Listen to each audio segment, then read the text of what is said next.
వీరమల్లు విడుదలకు కేవలం ఒక్క వారమే ఉంది. పాన్ ఇండియా మూవీగా జూలై 24న విడుదల కాబోతున్న హరిహర వీరమల్లు చిత్రంపై ఎంత క్రేజ్ ఉంది అనేది పవన్ ఫ్యాన్స్కి అంతుబట్టడం లేదు. 2 ఏళ్ల తర్వాత పవన్ కళ్యాణ్ స్క్రీన్పై కనిపించబోతున్నాడనే ఉత్సాహకత పవన్ ఫ్యాన్స్లో ఎంతుంది?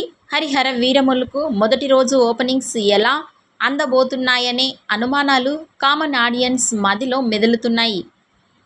అదిలా ఉంటే వీరమల్లు విడుదలకు వారమే ఉంది. హీరోయిన్ నిధి అగర్వాల్ హడావిడి, నిర్మాత ఏఎం రత్నం గారి సందడి తప్ప వీరమల్లు ప్రమోషన్స్లో మరొకటి కనిపించడం లేదు.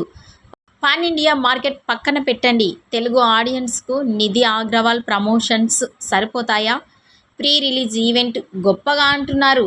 ఆ హడావిడి ఇంకా కనిపించడమే లేదు. పవన్ కళ్యాణ్ మీడియా ముందుకు వస్తారా? ప్రీ రిలీజ్ ఈవెంట్లో మెరుపులు మెరిపిస్తారా? ఆయన ఒక్క ఇంటర్వ్యూ చేసిన సినిమాపై హైప్ పెరుగుతుంది. పవన్ కళ్యాణ్ ప్రమోషన్స్ పేరుతో మీడియా ముందుకు వచ్చే ఛాన్స్ లేదు. మరి నిధి ఉదయం నుంచి రాత్రి వరకు మీడియా ఛానల్స్కు ఇంటర్వ్యూస్ ఇస్తోంది. అది మాత్రమే వీరమల్లుకు సరిపోతుందా? ఇన్ని అనుమానాలు పవన్ ఫ్యాన్స్లో నడుస్తున్నాయి. చూద్దాం హరిహర వీరమల్లు ఓపెనింగ్స్ ఎలా ఉండబోతున్నాయో అనేది. ఈ వీడియో నచ్చినట్టయితే లైక్ చేయండి, షేర్ చేయండి. మరిన్ని లేటెస్ట్ అప్డేట్స్ కోసం మా ఛానల్ని సబ్స్క్రైబ్ చేసుకోండి.